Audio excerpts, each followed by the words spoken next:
Hi dear students, welcome back to our video lecturing. Next is protein digestion. Digestion of protein.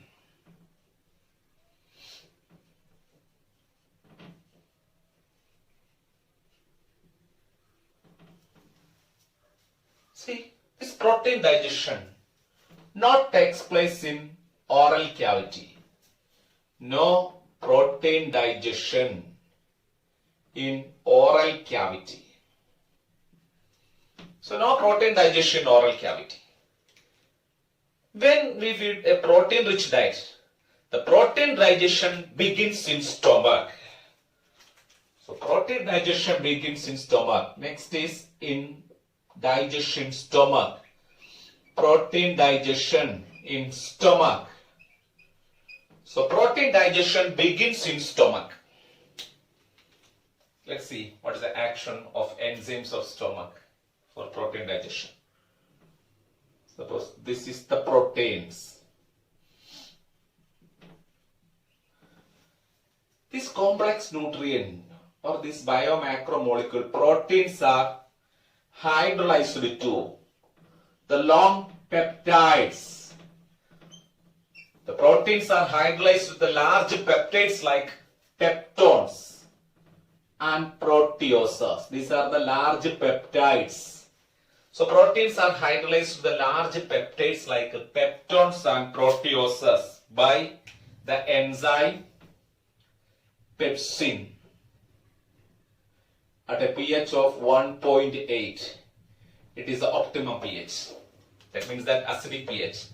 Proteins are hydrolyzed to peptones and proteases by the enzyme pepsin. Next. See, in humans, a milk protein digestive enzyme renin present in infants. Let's see how the milk protein digestion takes place. Casein is the milk protein. Casein is the milk protein. In infants, this milk protein casein is hydrolyzed to paracasein. Casein hydrolyzed to paracasein by the enzyme renin is a milk protein digestive enzyme found only in infants. Okay. Then this paracasein spontaneously combined with the calcium ion. This paracasein spontaneously combined with the calcium ion to form calcium paracasinate. Calcium paracasinate. So this paracasein is spontaneously combined with the calcium ion to form calcium paracasinate. This calcium paracasinate is hydrolyzed to peptones and proteases. This calcium paracasinate is hydrolyzed to peptones and proteases by the enzyme pepsin. This is the milk protein casein digestion in stomach. Okay. Next is digestion in small intestine. Protein digestion in small intestine. In small intestine. The protein digestion in small intestine. We know a mixture of digestive juice act on small intestine. That is bile, pancreatic juice and succus entericus. Let's see the action of all of these digestive juice. Bile will not act on this protein. The pancreatic juice as well as succus entericus act on this protein digestion. See, we know. Now we have peptones and proteases. These peptones and proteases. These peptones and proteases from the stomach. The peptones and proteases from the stomach is hydrolyzed by the peptones and proteases from the stomach is hydrolyzed by the enzyme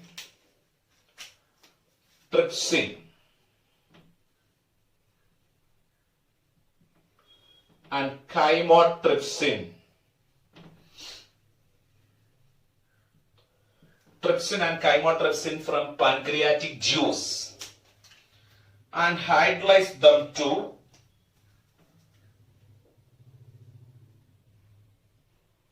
oligopeptides and hydrolyze them to oligopeptides. Suppose this one is a oligopeptide having the amino acid first, second amino acid, third amino acid and fourth amino acid, having these four amino acid,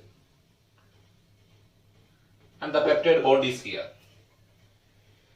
You know, every polypeptide consists of a amino end and a carboxylic end. All polypeptide have an amino end and carboxylic end. So these oligopeptide also have an amino as well as carboxylic end. Then to this oligopeptide, the enzyme, to this oligopeptide, the enzyme carboxypeptidases, carboxypeptidase from pancreatic juice and aminopeptidase from Succus entericus. Aminopeptidase from Succus entericus act on this oligopeptides. So here the aminopeptidase means those enzymes which cleave the amino acid from its amino end. Which cleave or cut this amino acid from the amino end of this oligopeptide. So one amino acid is removed from the amino end. And carboxypeptidase cleave the amino acid from this carboxylic end. This carboxypeptidase cleave one amino acid from this carboxylic end. What happened? Two amino acids were removed from amino and carboxylic end, and the remaining are only two amino acids. That means dipeptides. Now these proteins are hydrolyzed to dipeptides, not completely digested. So these oligopeptides are hydrolyzed by carboxypeptidase and aminopeptidase. Carboxypeptidase cleave the amino acid, one amino acid from its carboxylic end. Aminopeptidase cleave one amino acid from the aminopeptidase. This is aminopeptidase which give the amino acid from amino end. The carboxypeptidase act on this carboxylic end and cleave the amino acid from this carboxylic end. Now the rest are two amino acids. This is called as dipeptides. Now these dipeptides are hydrolyzed by dipeptides.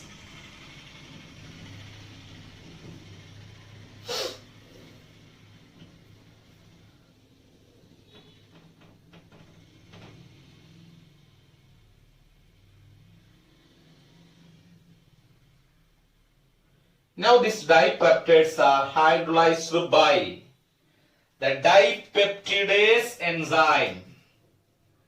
Dipeptidases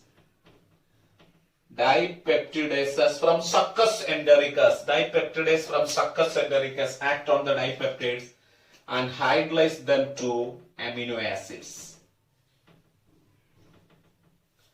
Amino acids are the completely digested and absorbable form of proteins.